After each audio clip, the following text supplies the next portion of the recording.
What's up, YouTube? It's your boy Reckless here once again. Got a treat for y'all. I got a brand new interview with the homies from the East Coast coming through to the West. If you come through with your boy, you know, have a cool interview. What's going on with your brother Sheridan? What's good, Brody? Good to be here. I'm really excited for the interview. It's dope because like it started with Not Your Man's, right? Yeah. You watched the review and you were in the comments, and I didn't even know like who you were or anything. Yeah. And then at the end of it, you were like, oh, where can I get the album? Blah blah blah. Yeah. And you found me on socials. You're like, yo, let's do the interview. I'm in the Bay. I'm like, what, bro? Like that blew my mind. Like I couldn't believe it. It's just crazy how like those types of dude. That was one of the crazy things. I looked at your Bandcamp. I was just looking through it to see what your projects and your past history, and then all of a sudden it says San Francisco. Like you're I'm like, wait a minute, that's just like 45 minutes up north. I ain't tripping, like, you know. So that's why I got at you, like, hey, if I can buy the album personally or whatever, like I'll meet you, you know, even do the interview. You know what I'm saying? So here we are now, you know, getting it going, you know. Yeah, it's really dope. Like, and especially like I ain't even in San Francisco. Like I came up to Marin kind of to celebrate the EP, and like for you to drive all the way up here is like, I mean, it means a lot to me, bro. Like, hey, real. Bro, any chance I can come out to the Bay, to Frisco, or anywhere in the area, I'm down. I love seeing the Bay Area anytime I can, you know. I mean, I live in Gilroy, bro, so it's like, first I go on a regular basis to San Jose, you know, shout out to San Jose, but like, I want to see more of the Bay Area when I can. So the fact that I gave me an opportunity to come up here. Hell yeah, and this is my first time up here too. It's such a beautiful area, like really chill, like lots of cool little shops and stuff like that. Yeah, like little like mini stores from these like little like, you know, like residential people. I've seen some like one of those like shops where people do like those spiritual stuff here and there, you know. It's like, all right, those little rocks. Yeah. And how'd you get started in the music? You know what I mean? Like, where did it all start? You know, before we got to this point. So it's kind of funny. Like I started around like, to like really take it back, I went to a Catholic school. I was like an Irish Catholic family, so I was singing in church a lot. I did chorus and things like that, but I never really like took it seriously as like something I was gonna do as a career. What was the ashtray, by the way? Oh shit. I never really took it as like something I was gonna do as a career. It even started, I think, like where I was really recording music around like 10th grade, and it was honestly, I'm not even gonna lie, it was like it was kind of doing it as like parody music. I was kind of making fun of some of my friends that were trying to rap and stuff like that. Oh, shit. I was like remixing like funny stuff, and just like I was just having fun with it. And then I ended up going to college for basketball for a semester, just D3. And I realized like I wasn't able to make music while I was there, and I was like, shit, man, like I thought basketball was what I loved, and I still love basketball. It still really is like number 2 for me. But it couldn't like keep me going, you know what I meant? And like music, I missed it so much. So like I had saved up a bunch of money before I had really gone to college, because my original plan was to kind of like take a gap year, backpack around Europe, just travel around. And then I was too you know, I felt like I'd had some unfinished business with basketball. I had a really good individual season my senior year, but my team wasn't very good. So I was like, I want to go to college, and like I knew the college I was going to had a really good team. So I was like, I'm trying to get some dubs. Nice. But it just wasn't keeping me going. So I left after a semester. I used the money that I had saved up to like build my home studio, basically. And that's where I recorded my first project, self-titled Sharon Carter Crane. And then that's where I also recorded this new project on myself. Good shit, bro. And how did you decide on your name? So my original name, when I was making kind of like parody music, I was going by Young Lil Child. And it was just like, I don't know, I thought it was like obviously very redundant. I just thought it was funny. And then I ended up getting connected with my most frequently like worked with producer Cosmo, who also has gone by Wilder in the past. He was actually he's the brother of one of my ex-girlfriend's stepmom. And so she saw me posting music on Facebook, a couple years back, and she was like, yo, like my brother, he has like produced for all these people. He actually used to produce for Steph London. He had just gotten like a ride like licensed at like SeaWorld, or like a song licensed for a ride at SeaWorld or some shit. And so like he has had some like legitimate connects in the industry for sure. He's quite a bit older, like in his 40s, but I mean, he's vibrant as hell. It's crazy. He acts like he's in his 20s. But I sent him an email, sent him some of my music. He was like, yo, like this music has like a lot of potential.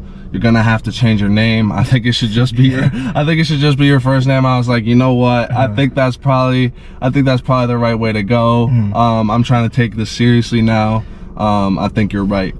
Yeah, it's a good move, you know.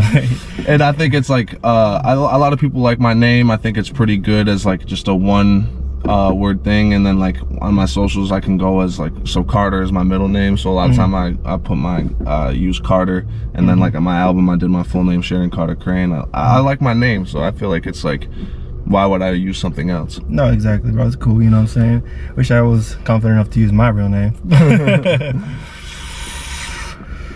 So you're coming from New York, right?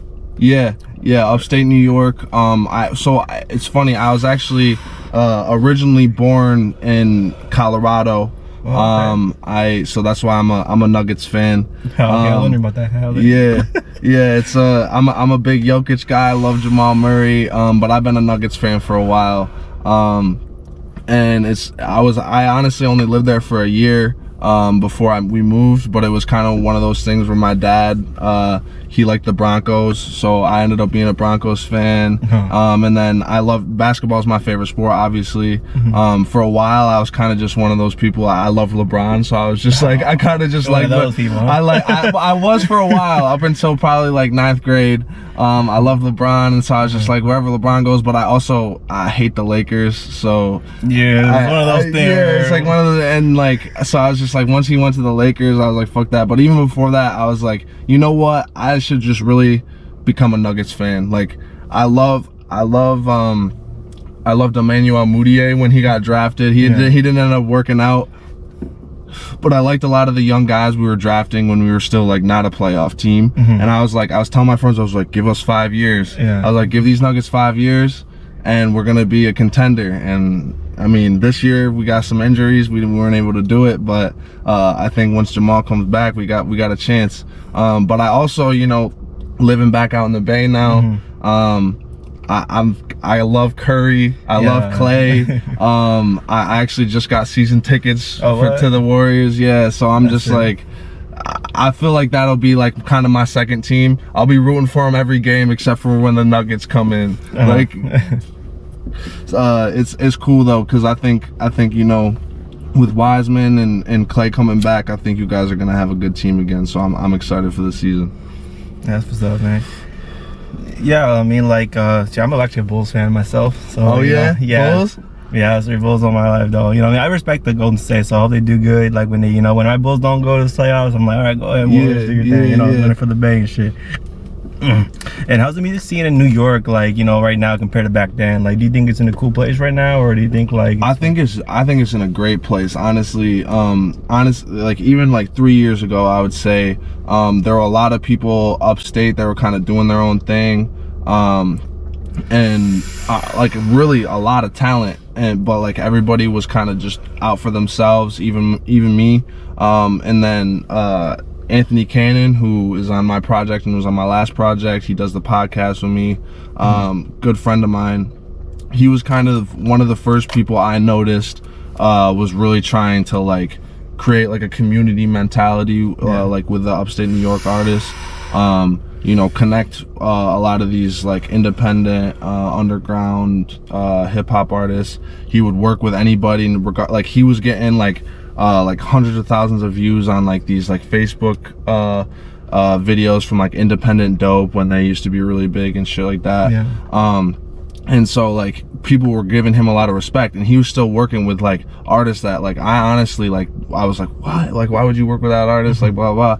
But it created like a community. A lot of those artists got really good and got better, and it's gotten to the point where I feel like there's really like 30 or 40 artists that are really like, maybe not all like the best artists right now, but they're getting better. And I think there's like in terms of like smaller underground artists, like there's really like 10 people I think that have a lot of potential to like pop in the future, in the next couple years. And that's not even to mention the Buffalo Cats, Griselda. Like we're not as completely connected with them, but we know some of their people, and I mean it's really wild what they've been able to do over the last couple of years. West Side Gun, Benny the Butcher, Conway.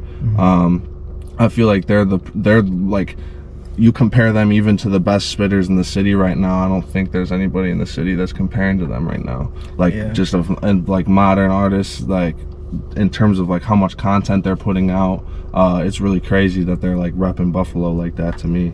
Yeah, it's sick. It's like when people rep their cities like that and shit, you know what I mean? Speaking of ways, like there's now like community, like really like tightness community within like all the boroughs in New York right now with the music scene, or is everyone to themselves? You mentioned like you're not as close to certain people, or some people aren't as close to certain people as they would be to others, and you know what I'm saying? So there's not like a big community yet, like, or New York state wise, or? I would say like it's kind of funny. There's like, I would say upstate and like the city kind of separate themselves from each other. I would say there's like some type of community in the city, but I'd say like most of the city cats that I know, they even go at each other in the city, but they also are like, fuck upstate, the city's way better, obviously. That's what they think. But I think like right now, like I said, I think some of the best spitters are in upstate, but we also like are at a point where we're creating like more of a community. And I think like it's gonna be a case where like not in the next year or two, but in the next like 3 to 5 years, I think there's gonna be like people are gonna be like, yo, what the fuck is going on in like upstate New York? Like these artists, like they're popping and like they're in the middle of fucking nowhere. Like what the hell? But I really think there's that much talent up there right now. It's kind of crazy.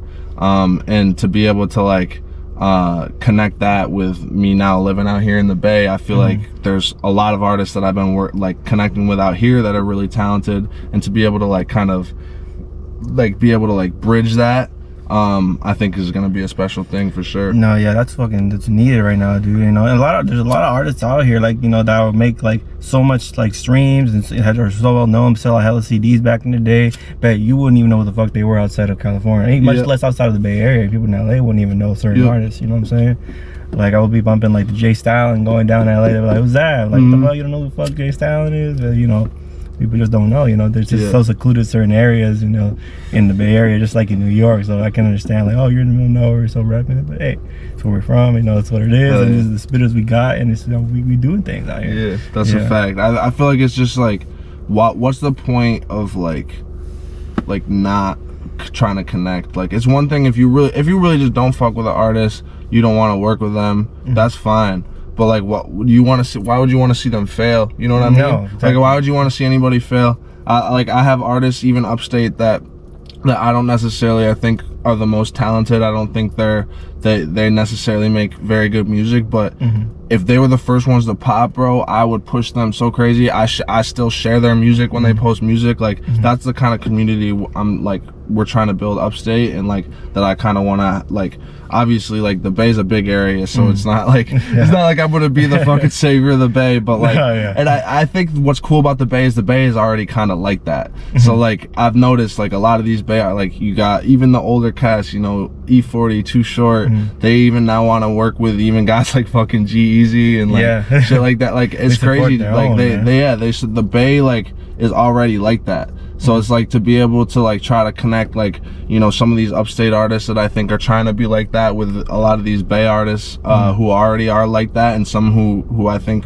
could still be like that, because I think I even know personally some artists out here that like they just don't connect with anybody. They're just doing their own thing, and that's cool because they make great music, but like if they want people to hear it, they got to get connected with more and more people. And like, I feel like that's what's dope about what you're doing, is like you're building a network with all these different artists. You know, secure an interview with one artist, you'll secure one with another because they see that shit, and then like their fans are gonna be watching, and it's just like, that's what's dope about this, is like, I feel like being out here, it's so easy to like connect with people, Upstate, it's more of like an online thing. Like you gotta kind of do everything online. Oh, okay. Out here, it's like you can actually like see people. You can go to their shows. Like you'll be going to shows of like artists you don't even know, just because it's just like a show that's going on. Yeah. Like out there, it's like you kind of like, you know, you have to have fans if you're gonna pull people. You know what I mean? No, that's crazy. Yeah, because I'm just out here, like even just going through my shows when I did shows and shit, going to different areas.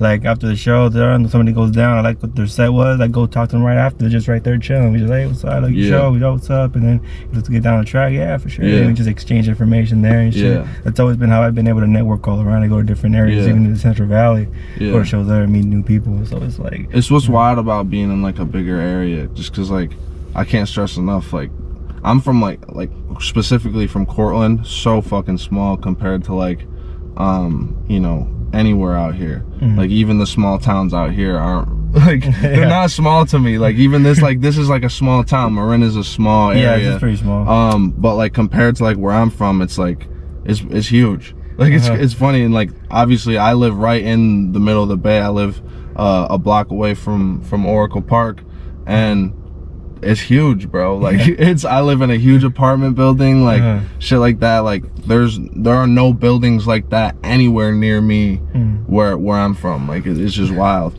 Yeah, it's more spread out. You know, you guys live more towards towards the sky. You guys are building all those skyscrapers and shit. You know? Yeah, here it's always been spread out and shit. You know what I mean? Silicon Valley itself is just a huge fucking like area, just one big city, San Jose. Yeah, you know what I mean. From there, they have their own section where they have different areas of music and shit. Yeah, it's wild. What's been the biggest, like, what's been the best kind of advice that you've received, and what kind of advice would you give somebody coming up in the game? That's a good question. I would say like, to really like, you know, be like a perfectionist. Like I feel like, you know, with music, like I never like put anything out that I don't think is like the best it's gonna be. Obviously there's a point where you like I think it's different for certain people, because I think certain people like never put anything out because they like think that like it's not good enough. I think like confidence also goes into it. You have to like be confident in yourself enough to be able to like know that like you're putting out a good product. And like listening back, like I've put stuff out, I've gotten critique. Like I think that like certain, like even songs on the project that I could have made them better. But when I put that out, I was like, you know, I feel like I've really put in the work with this. I feel like I've put in, you know, the time to make this sound like a really good product. Like the mix is good, the master's good. I feel like, I mean, my vocals sound good, I hope. And I just think that like I didn't like try to waste any time, but I also like wanted to like really sit down and like make sure that it was like as perfect as it can be. I didn't want to have any points where people were like, wait, what the fuck was that? Like, why did that sound like that? Why does his voice not sound, you know, as on top of the beat as it could? Or why did that sound like why didn't I like that sound? So I wanted to make sure that everything was clean. And I think that's important for a lot of people, because a lot of people are just like, you know, they'll slap their vocals on a beat. And I think for some people, for like, I mean, you know, certain types of music that can work. But if you're really trying to make like music that's gonna be like listened to like by a wide demographic, I think it's really important that you make it sound good and you don't just like you know, slap your vocals on there and then put it out. Yeah, it is very, very important. It separates you immediately from people wanting to hear you in general, because it's like there's a certain smoothness to like a more mastered, well, like, you know, mixed down song compared to like the staticky experience you get from like a SoundCloud song or something you have. And I can't say that for everyone. Like I feel like you know, there's a certain like beauty to like certain like, you know, lyricists that kind of just go like for the heart, and they're going for a really raw sound. And I think that's like a stylistic choice. Yeah. And I think even that has to sound good still, you know what I mean? Like you can go for that raw sound, with it still like being like quality. Some you know what I mean? Or something, you know what I mean? Just to make it sound. Yeah. I think quality is something that's really important, but I mean, again, like I said at the beginning, you also have to have the confidence to be able to put stuff out. You know, your first song isn't gonna sound like it should be on the radio all the time. Some people they figure it out, especially out here. It's crazy to me because there's just like people that get connections and they're just like, oh, I made a famous TikTok and now I know like this big producer and we're gonna make a hit song, and I'm like, what? Like, how does that work? So many shit out here happens, man. We take opportunities like that, like, oh shit. You know? And it's like it's crazy. It can be looked at as unfair, but I mean that's part of the reason I'm out here. You don't get any opportunity. You don't get opportunities like that where I'm from. I mean, we get these opportunities, but our cost of living is way up the fucking roof. Oh like, yeah, bro. Yeah, you're like living somewhere. I'll just say what I pay for rent out here, I could like rent a house back home. Like, it's crazy, bro. But it's to me it's worth it. To me it's worth it. Like at this point in my life, if maybe later, I don't know. I can't see myself living anywhere other than the Bay for a long time. Like, I've been to quite a few cities, like, and I just really love like San Francisco. I would live in Oakland, I would live in Berkeley. Like, it doesn't really matter to me. Like, right now I'm in San Francisco and I love being there because it's close to like my studio and things like that. But in general, like, I love the Bay Area. I don't know why I would want to move anywhere else at this point. Like, it's like, to me, like, people would think that, I mean, arguably there's more opportunities in LA, but I think there's a lot of more like fake shit down there. Like, I feel like up here, like, yeah, there's fake shit everywhere, but in terms of like a lot of the relationships that I've been able to make up here, I've like had some really cool opportunities. Some of them kind of got shut down when the pandemic hit, which kind of sucked, but you know, at the end of the day, like, it was, I look at it as an affirmation. Stuff that's like, you know, I was only out here like 4 months before the pandemic hit, and I had like a bunch of opportunities, some that did work out, some that didn't, because, you know, I couldn't do shows and things like that. But like, it was really like kind of, for me, at first I was like, you know, this sucks, but then after like a week I was like, nah, as soon as this stuff like is over and like things start to go back to normal, I'll get right back at it. And I know that I'll be able to like get some opportunities like this again.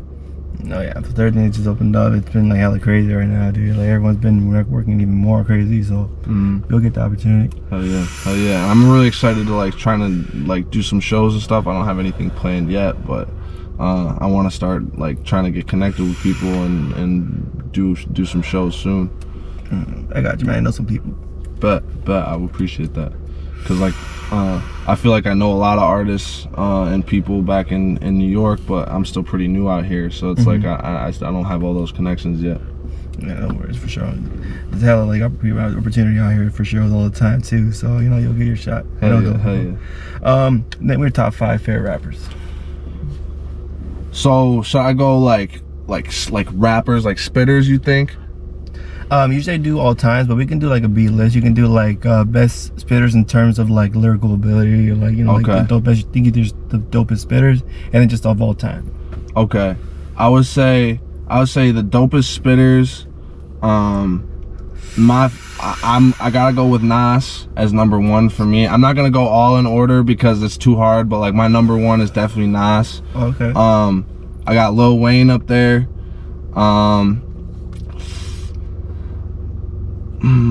I think I gotta, oh, definitely Black Thought. Black Thought's gotta be there. Legend. I think these last 2 are gonna be tough because it's like, who am I gonna have to leave out? You know, doesn't mean you don't hate anyone else. It just means it's the list. I'm gonna just say this could be different on a different day. I'm gonna go with Ghostface. And then I'm gonna go, and this one might be controversial, but I'm gonna go with 3 Stacks, Andre 3 Stacks. Andre 3 Stacks. All right. She hasn't done anything in a while, huh? He needs to come back and do some at least. Yeah, that's the thing, is like, I can see that like a lot of people will be upset because it's like he hasn't really had like a solo album that's gone crazy or anything like that. He hasn't had a solo album at all. But like, I don't know, bro. Like, I think like Outkast to me is like, if not the best group, like definitely the best duo, hip hop duo ever. I think. I just think in like the guest verses he's been able to put out, like just he'll drip 1 or 2 out a year, and they're always gold, like 10 out of 10 verses, and it's just like it blows my mind every time. And I'll give a honorable mention to Jay Electronica. There you go. You can do honorable mentions here. You feel me? And your all-time favorites? All-time favorites. Mac Miller's my favorite. Rest in peace. Mac Miller's my favorite artist ever, rapper, artist, anything, period. And then I'm gonna go with Ab-Soul. Nice. I love Ab-Soul. Like he's connected to me on a really deeper level. I'll go Tyler the Creator. Okay. Snoop Dogg. I grew up listening to Snoop Dogg, so it's like Snoop and Dre, really. Like I love Dre production, but like I was listening to like the early stuff, like lullabies, like going to bed type shit. Where am I? Is that where's that at? 3? 4. You need one more. That's 4. I need one more.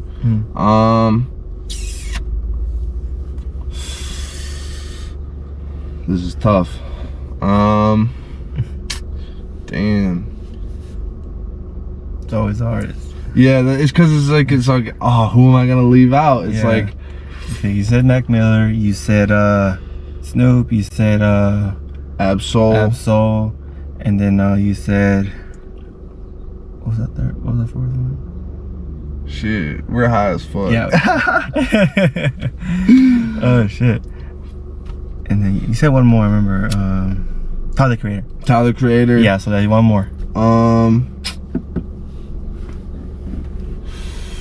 I think I'm gonna cross this one over. Lil Wayne. Lil Wayne is my, like, I love Lil Wayne. Like, from like, in my like unpopular opinion, like the Carter 2 is my favorite.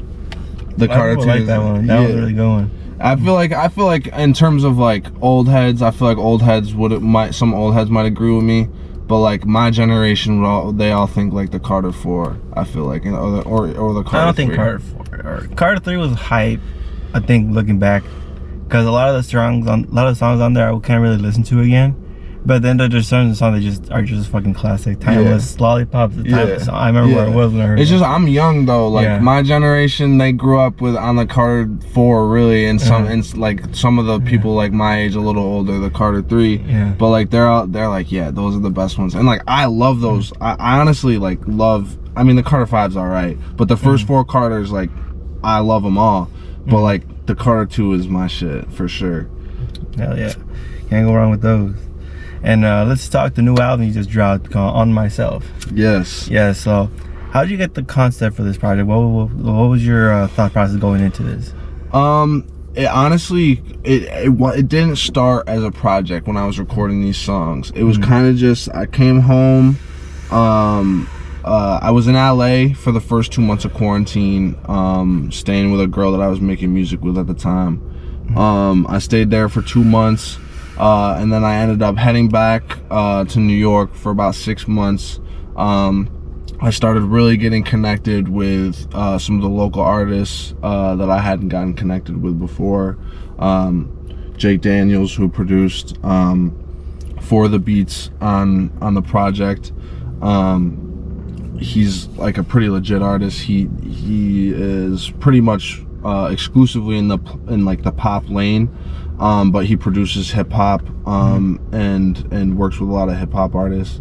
But his music itself, like, will do like millions of streams, like a song. It's like kind of crazy. He's from Canandaigua, and like nobody like really knows him locally other than like the local artists who know him. Like his fans though aren't really very local. Like he just gets all his fans from just like all over the place. It's kind of crazy. It's kind of crazy. There's a couple like upstate artists that are like that are just like and I won't expose the rest of them because I think some of them want to stay anonymous. But they're like they don't get connected in the upstate scene other than Jake, and they're like really famous on like Spotify and shit like that, like millions of monthly listeners, and people don't even know that they live upstate. It's kind of weird. Wow. You think they're hiding where they're from, or just like? Yeah, I think I don't know if they're hiding where they're from. I think they just don't want to be actually famous, really. I think they just want to like be able to like make music, and it happens to be good, and they happen to have like a lot of fans, but like they don't even know what they like necessarily look like. Yeah. They can have anonymity around their towns. They can still do normal shit. And, it's kind of wild. Spot to be. Yeah, and it's quiet, you know. I mean, and like especially like Ithaca is a really cool spot to be in. I really like. I'm like 30 minutes away from Ithaca, and it's a pretty. Yeah, I'm gonna light another one. Sure. It's a pretty beautiful spot. But yeah, I was connecting with all these upstate artists. Process, who produced a couple of the beats on the project. Anthony Cannon, who I had worked with before, and he got to be on the project. And then Don Pablo and Dre V, who were on the Don. They are both actually from Cortland. We went to the same high school together. Dre was a year older than me, and we kind of go way back. And then Don is actually, he's only like 18, 19. He was in my sister's grade, and he's a real young cat. And he's like kind of on the come up in the last couple of years. Like, he's really started to take things seriously, and he's getting a lot better. I think he's getting consistent with it. He has a manager and stuff like that. So it was pretty dope to be able to work with him. But in general, like I have a lot of other stuff in the vault that I got to work on. It's probably like 30-40 songs I recorded. Oh, wow. And then it kind of became a thing where I was like, what am I gonna do with all of this? Yeah. I have a lot of it that I'm gonna put out. A lot of it that'll stay in the tuck probably forever. Oh, and then but like I think I probably got like 20 like songs that will come out. And with this EP, my goal was to create something that flowed, create something that was like really, like I feel like John D kind of put it how I wanted people to take it, as a complete thought. But I also wanted it to be, it's not necessarily what I think are the best songs that I made. It's really like what I thought flowed the best, and what I thought would be like a good, because this is the first time I've put a big push behind what I'm doing. Yeah. I have a marketing team. I did a live event last Friday, a virtual event on YouTube, where I performed a lot of the songs from the EP, an older song, and then a song that's unreleased. And so I'm putting a lot into this push, and so it was kind of what I wanted to be as like kind of my introduction to the industry in general. So your whole career, who has been your favorite person I've worked with so far? That is a hard question, because like I don't want to pick favorites here. Yeah. Like I'm gonna keep it a buck here. In terms of like who I've worked with the most, who has done the most for me, who I think I will always remember as the person who kind of like brought me to the next level, kind of put me on, is Cosmo Wilder, who also his name's Brett Thorngren. So talented, worked with me for free. We just split royalties. Like, it's amazing, bro. Like, and he's an older dude. Like, and like I'll be honest, I love working with people my age. I love working with my friends. I love working with all these like local upstate artists, like a lot. And like I honestly, like I still don't want to say he's my favorite, but like he is the dude that I have like been with from like the start of my shit. And like I will always like recognize as like the dude who helped like put me on, for sure. So I think I gotta go with Cosmo aka Wilder aka Brett Thorngren. For sure. And going back to your project, your album here, like what inspired like the cover? Like what made you decide to go with the like a cartoony like directions that are like typical like take a picture of yourself, kind of deal, or anything like generic like that? Not that it's bad, but it's like, I think it was kind of like the nature of what I wanted to like convey with the project. It's like a matter of like, I really wanted to kind of have like a fun, colorful image to go with the music that I was putting on this, and with the fact that it's an EP. I didn't necessarily want it to make it like my face. It's an EP. I'm not necessarily going for like the big, like, yes, I'm putting a big marketing push behind it. Yeah, I'm trying to push it out to everywhere, but I'm not like, this isn't like my debut album. Like, this isn't like my, what I want people to look at as like my, first like classic project. This is like just what I want to be as like my introduction to everybody. This is what I want people to look at and be like, yo, this is who's this? This is fucking dope. I'm gonna start paying attention to this guy. Because like, this is like, I love this music for sure. I love this project, but like the best is definitely yet to come. It's yet to be made, but like even the stuff I have in the vault right now, I think is gonna like surprise people even farther. Like a lot of the critiques, I think, that even John gave on the project when he gave the review, I think that stuff, like, now I'm even working on it even harder. But like some of that stuff is already in the unreleased music, you know what I mean? Like, so I'm just excited to just be able to share it with people and be like, damn, yeah, he leveled up just another level. And like, I think a lot of people like who listen to a lot of music know that I'm able to do that, but some people are like, don't even know that I can go to another level. I think. So I think it's gonna be really dope to be able to do that. No, that'll be hella dope, bro. Because a lot of people like go based on like the way they heard before in the past. So now you were surprising with this stuff. It's just like, oh shit, yeah. And I think with my first like real like album, I probably will. I don't know. Like, I think to be honest, I think I'll go with some type of image of myself, but it won't be some generic shit. Like I even think my first project I put out was a pretty cool image. But like, I'm gonna go with something even like crazier. Like, it's gonna be like extravagant. You know what I mean? Like, it's gonna be crazy. Hell yeah! So there is another project after this one. There's gonna be projects, lots of projects. You know what I mean? Like, I can't say how soon. But I have projects worth of music already ready to go. You know what I mean? I don't have them together. I don't have the exact track list. I don't have a timeline, but it's not gonna be too long. I'll tell you that. But it'll be less than a year. I can say that. Less than a year before you hear another project from me. Definitely less than a couple months before you hear another single from me. It's gonna be I'm ready to start pushing music out. I'm gonna get some music videos going for the songs that are already out. I'm ready to like really start like putting shit out in content in every way, and that includes like trying to like I said, I want to get out and perform, both back home in upstate New York, but like especially out here.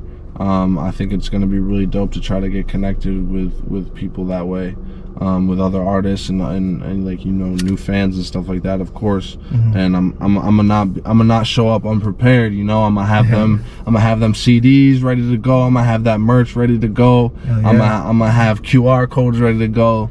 I'm really trying to do this in the most professional way as possible, for sure.